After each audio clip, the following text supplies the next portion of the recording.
নমস্কাৰ প্ৰাইভেট আসাম কেৰিয়াৰত স্বাগতম জনাইছো আজি নতুনকৈ যিমানখিনি ভ্যাকেন্সি মুকলি হৈছে মই গোটেইখিনি ভ্যাকেন্সি লৈ আহিছো ভিডিঅ'টোত গতিকে মই ভিডিঅ'টো দেখুৱাই যাম আপোনালোকে চাই যাব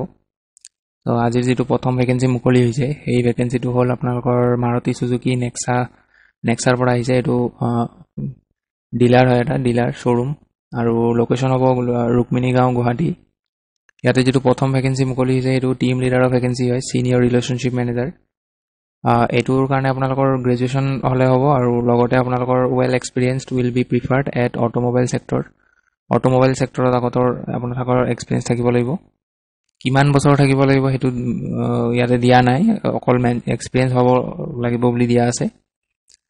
আৰু দুই নম্বৰ যেটো ভ্যাকেন্সি হৈছে হেতু হল সেলস এক্সিকিউটিভ ৰিলেশনশিপ মেনেজাৰৰ হয় ইয়াতে 10টা ভ্যাকেন্সি মুকলি হৈছে 10টা সেলসৰ কাৰণে ইয়াত কোৱালিফিকেশন আপোনালোকৰ হায়াৰ সেকেন্ডাৰী পাস হলে হৈ যায় কিছুমানত হায়াৰ সেকেন্ডাৰী পাস হলেও সেলসত লয় আৰু কিছুমানত গ্ৰেজুৱেচনো লাগে আপোনালোকে মোবাইল নম্বৰ দিয়া আছে এবাৰ খুদি লব এই মোবাইল নম্বৰটোত কল কৰি কিনে এবাৰ খুদি লব আৰু ইয়াতে আপোনালোকৰ অটোমোবাইল সেক্টৰত আপোনালোকৰ এক্সপেৰিয়েন্স লাগিব ইয়াতে দিয়াই আছে তো এপ্লাই কৰাৰ ইয়াৰে লাষ্ট ডেট হ'ব আপোনালোকৰ ফেব্ৰুৱাৰী 5 তাৰিখে গতিকে আপোনালোকে ফেব্ৰুৱাৰী 5 তাৰিখৰ আগতে বায়োডাটাখন মানে এই নম্বৰটোত পঠাই কিনে এপ্লাই কৰি ল'ব আৰু কনফিউজন থাকিলে ফোন কৰি ল'ব এটো আছিল এক নম্বৰ জব আজি দুই নম্বৰ যেটো ভ্যাকেন্সি মুকলি হৈছে হেতু হ'ল আপোনালোকৰ শ্ৰদ্ধা সুৰভি নিধি লিমিটেডৰ পৰা আহিছে ইয়াত আপোনালোকৰ ৱক ইন ইন্টাৰভিউ হ'ব 5 তাৰিখে ফেব্ৰুৱাৰী 5 তাৰিখ মানডে আৰু ইয়াতে যেটো ভ্যাকেন্সি মুকলি হৈছে সেলস এক্সিকিউটিভ আৰু টিম লিডাৰৰ ভ্যাকেন্সি হয় ইন্টাৰভিউ লোকেশনটো চাই লওক ইয়াত দিয়া আছে টাইম হ'ব ৰাতিপুৱা 11টা বজাৰ পৰা গধূলি আপোনালোকৰ 5টা বজালৈ ইন্টাৰভিউ হ'ব ভেনু হ'ব আপোনালোকৰ Birubari and VIP near airport দুটা জায়গাত আপোনালোকৰ ইন্টাৰভিউ হ'ব এটা বিৰুবাৰী আৰু এটা ভিআইপি নেয়াৰ এয়াৰপোৰ্টৰ ওচৰত আজৰা এলিজিবল কোৱালিফিকেশন আপোনালোকৰ ক্লাছ 12 পাস হলে হ'ল চাওক ইয়াতে দিয়া আছে হায়াৰ সেকেন্ডাৰী যদি পাস হয় এপ্লাই কৰিব পাৰিব মেইল দিয়া আছে মেইলত আপোনালোকে বায়োডাটা পঠিয়াব আৰু মেইলটো যেতিয়া বায়োডাটা পঠিয়াব তাতে সাবজেক্ট লাইনটো লিখি দিব application for the post of sales executive আৰু নহলে এনেকেও লিখিব পাৰে ইয়াত দিয়া আছে ৰিজিউমি ফৰ সেলস এক্সিকিউটিভ বা টিম লিডাৰ যদি সেলস এক্সিকিউটিভৰ কাৰণে কৰে সেলস এক্সিকিউটিভ বুলি দিব আৰু টিম লিডাৰৰ কাৰণে কৰিলে টিম লিডাৰ বুলি দিব কিবা কনফিউজন থাকিলে আপোনালোকৰ ইয়াতে মোবাইল নম্বৰ দিয়া আছে ইয়াতে কল কৰি খুদি ল'ব আপোনালোকে নম্বৰটো দিয়া আছে চাওক এটো আছিল দুই নম্বৰ জব আজিৰ 3 নম্বৰ যেটো জব মুকলি হৈছে হেতু হ'ল আপোনালোকৰ লোকেশন চাই লওক মিৰ্জা আৰু নলবাৰী লোকেশনৰ পৰা আহিছে এটো আপোনালোকৰ কোঅৰ্ডিনেটৰৰ পোষ্ট হয় ফৰ পিএম বিশ্বকৰ্মা বুলি দিয়া আছে এটো কিবা অফিস হয় ইয়াত কোৱালিফিকেশন গ্ৰেজুৱেচন লাগিব ইয়াত দিয়া আছে graduate candidate for the post of coordinator BA BCom নহলে বিএসসি পাস কৰা হলে হ'ব আৰু কন্টাক্ট নম্বৰ দিয়া আছে আৰু ইমেইলও দিয়া আছে আপোনালোকে যেনেকৈ বিচাৰে এপ্লাই কৰি ল'ব আৰু ইয়াৰে লাষ্ট ডেট হ'ব আপোনালোকৰ ফেব্ৰুৱাৰী 5 তাৰিখ আজি পিছৰ যেটো 4 নম্বৰ ভ্যাকেন্সি হেতু হ'ল আপোনালোকৰ বেক অফিস এক্সিকিউটিভৰ হয় ডিপাৰ্টমেন্ট অফ সেলস আৰু মাৰ্কেটিংৰ এটো কিবা কোম্পানী হয় এটা আৰু ইয়াতে আপোনালোকৰ এটো জবৰ কাৰণে কিছুমান ৰেসপন্সিবিলিটিজ আছে এই ৰেসপন্সিবিলিটিজ এই পইণ্টবোৰ আপোনালোকে এটাকে পইণ্টবিলাক পঢ়ি যাব ভালকে যদি এপ্লাই কৰে তেতিয়াহে পঢ়ি যাব এপ্লাই নকৰিলে পঢ়িব নালাগে আৰু ৰিকোয়াৰমেন্ট খিনি চাই লওক ৰিকোয়াৰমেন্ট আপোনালোকৰ ব্যাচেলৰ ডিগ্ৰী থাকিব লাগিব আৰু proficient in advance excel function আৰু ডেটা এনালাইসিস টেকনিক্স এখিনি জানিব লাগিব strong organizational skill and with attention to detail ability to multitask and prioritize workload effectively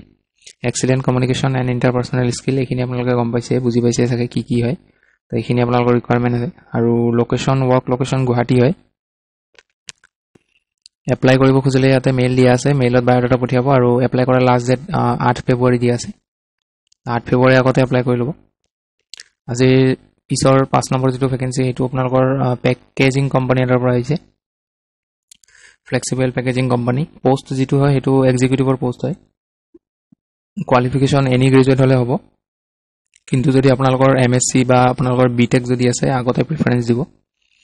আৰু ইয়াতে এক্সপেৰিয়েন্স নহলে হ'ব জিৰো মানে ইয়াতে ফ্ৰেছাৰও এপ্লাই কৰিব পাৰিব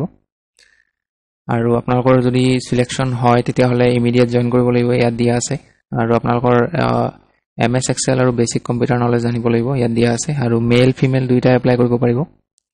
আৰু লোকেশন দিয়া আছে আপোনালোকৰ নৰ্থ গুৱাহাটী আসাম এপ্লাই কৰিবৰ কাৰণে ইয়াতে যেটো মেইল দিয়া আছে মেইলত বায়োডাটা পঠিয়াই দিব আৰু লাষ্ট ডেট হ'ব আপোনালোকৰ 5 ফেব্ৰুৱাৰী আজিৰ পিছৰ যেটো ভ্যাকেন্সি হেতু হ'ল আপোনালোকৰ বিলিং এক্সিকিউটিভৰ ভেকেন্সি মেলৰ কাৰণে হয় এইটো কোৱালিফিকেশ্যন বিটেক চিভিল ব্ৰাঞ্চত লাগিব আৰু আপোনালোকৰ এইখিনি কাম ইয়াতে অলপমান দিয়া আছে চাই লওক প্ৰিপেয়াৰ এণ্ড প্ৰচেছ সাব কন্ট্ৰেক্টৰ্ছ বিল আৰু preparation and certification of RA bills এইখিনি কাম আপোনালোকে কৰিব লাগিব লোকেশ্যন দিয়া আছে গুৱাহাটী আসাম আৰু স্যালাৰি 50,000 to 60,000 দিয়া আছে আৰু এপ্লাই কৰিব খুজিলে ইয়াতে মেইল দিয়া আছে মেইলত বায়োডাটা পঠিয়াব আৰু লাষ্ট ডেট হৈছে ইয়াৰে 5 ফেব্ৰুৱাৰী ইয়াত কোনো ধৰণৰ এক্সপেৰিয়েন্সৰ কথা মেনশ্যন কৰা নাই গতিকে কোনোবা যদি ফ্ৰেছাৰ হয় এপ্লাই কৰিব পাৰিব যাৰ বিটেক আছে সিভিল ব্ৰাঞ্চত এপ্লাই কৰিব পাৰিব স্যালাৰি ভাল স্যালাৰি আজিৰ যেটো পিছৰ ভেকেন্সি মুকলি হৈছে হেতু হল আপোনালোকৰ টেৰিটৰি সেলছ মেনেজাৰ আৰু লোকেশ্যন চাইলক তেজপুৰ আসাম আপোনালোকৰ ইয়াতে কোনোবা যদি ক্যান্ডিডেট আগতে বিল্ডিং মেটেৰিয়েল ইন্ডাষ্ট্ৰীত কাম কৰিছে তেতিয়া হলে তেওঁলোকক আগত প্ৰিফাৰেন্স দিব আৰু আপোনালোকৰ বৰ্তমান আপোনালোকৰ দুটা লোকেশ্যন আছে ইয়াতে এটা তেজপুৰ আৰু এটা নগাঁও হয়তো হয় মানে লোকেশ্যন ইয়াত দিয়া আছে সব currently best at Tezpur and Nagaon or are willing to relocate themselves আপোনালোকক পিছলৈ বেলেগ ডিস্ট্ৰিক্টত পঠাব পাৰে যদি সিলেকশন হয় আপোনালোকে যাব লাগিব এপ্লাই কৰিব কাৰণে ইয়াতে মেইল দিয়া আছে মেইলত বায়োডাটা পঠিয়াব আৰু লাষ্ট ডেট হৈছে ইয়াৰে 5 ফেব্ৰুৱাৰী আজিৰ পিছৰ যেটো ভেকেন্সি হেতু হল সতিন ক্ৰেডিট কেয়াৰ নেটৱৰ্ক লিমিটেডৰ পৰা আহিছে এটো ৰিজিয়নেল অফিসটো আপোনালোকৰ গুৱাহাটীত আছে আৰু ৱাক ইন ইন্টাৰভিউ গুৱাহাটীতে হ'ব প্ৰথম যেটো পোষ্ট হয় এটো সিনিয়ৰ CSO অফিচাৰৰ পোষ্ট হয় এটো মিনিমাম 1.5 ইয়াৰ্স মানে 1.5 বছৰ এক্সপেৰিয়েন্স লাগিব আৰু কোৱালিফিকেশ্যন ইয়াতে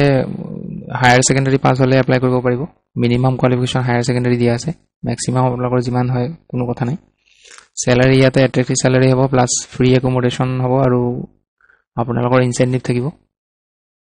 2 নম্বৰ পোষ্ট হৈছে TCSO আৰু CSO ইয়াত আপোনালোকৰ ফ্ৰেছাৰ হলেও হ'ব বা মিনিমাম 6 মাহ যদি আপোনালোকৰ এক্সপেৰিয়েন্স আছে ইন এনি সেক্টৰ এপ্লাই কৰিব পাৰিব কোৱালিফিকেশ্যন ইয়াতো হায়াৰ সেকেন্ডাৰী পাস হলে হ'ব মিনিমাম কোৱালিফিকেশ্যন HS পাস দিয়া আছে ইয়াতো আপোনালোকৰ এট্ৰেক্টিভ স্যালাৰি আৰু একমোডেশন দিয়া হ'ব ইনসেন্টিভ থাকিব তাৰ লগতে আৰু আপোনালোকৰ এই নোটটো চাই লওক আপোনালোকৰ নিজৰ বাইক হ'ব লাগিব আৰু লাইসেন্স লাগিব ড্ৰাইভিং লাইসেন্স আৰু আধাৰ কাৰ্ড আৰু পান কাৰ্ড লাগিব আধাৰ কাৰ্ড পান কাৰ্ড সবৰে থাকে অকল খালি আপোনালোকৰ বাইক আৰু ভ্যালিড ড্ৰাইভিং লাইসেন্স লাগিব কাৰণ আপোনালোকৰ ফিল্ডত হয়তো যাব লগা হ'ব পাৰে আৰু আপোনালোকৰ বেনিফিট খিনি ইয়াতো দিয়া আছে কিছুমান চাই লওক ইনসেন্টিভ থাকিব ফিউল এলাউন্স থাকিব লোনছ এণ্ড এডভান্সেস থাকিব মেটাৰনিটি থাকিব পেটাৰনিটি লিভ থাকিব এইবোৰ আছে কিছুমান PF ESI হ'ব মেডিকেল ইন্সুৰেন্স হ'ব সো এইখিনি কোম্পানী ফালৰ পৰা আপোনালোকক দিয়া হ'ব এপ্লাই যদি কৰিব বিচাৰে তেতিয়া হলে ইয়াতে চাওক আপোনালোকে ইন্টাৰভিউ কাৰণে 10টা বজাৰ পৰা 4টা বজাৰ ভিতৰত যাব লাগিব আৰু আপোনালোকৰ ডেটটো হৈছে অহাকালি আছে ইন্টাৰভিউ চাই লওক ইয়াতে আজি যদি ভিডিওটো কোনোবাই চাই আছে তেতিয়া হলে অহাকালি ইন্টাৰভিউ দিব যাব পাৰিব এড্ৰেছটো চাওক দিয়া আছে Satin credit care network limited near AG bus stop Beltola Indian oil petrol pump above নাগৰিক সমবায় বেংক তো বেলতলা হয় আপোনালোকৰ লোকেশ্যন আৰু যদি এড্ৰেছটো বিচাৰি পোৱা কাৰোবাৰ অসুবিধা হয় ইয়াৰ মোবাইল নম্বৰত কল কৰি ল'ব মোবাইল নম্বৰ দিয়া আছে আৰু ইয়াতে মেইলো দিয়া আছে বায়োডাটাখন মেইল কৰি থব পাৰে আজি সো আজিৰ এইখিনিয়ে ভেকেন্সি আছিল তো আজিৰ যিমানখিনি ভেকেন্সি আজি দিনটোত মুকলি হৈছিল গোটেইখিনি মই আপোনালোকক দেখুৱালো সো ভিডিওটো যদি ভাল পায় লাইক এটা কৰি দিব আৰু আজিলৈ এইখিনি আছিল পিছলৈ আকৌ লগ পাম পুনৰ নতুন এটা ভিডিওৰ লগত সো আজিলৈ এইখিনি আছিল ধন্যবাদ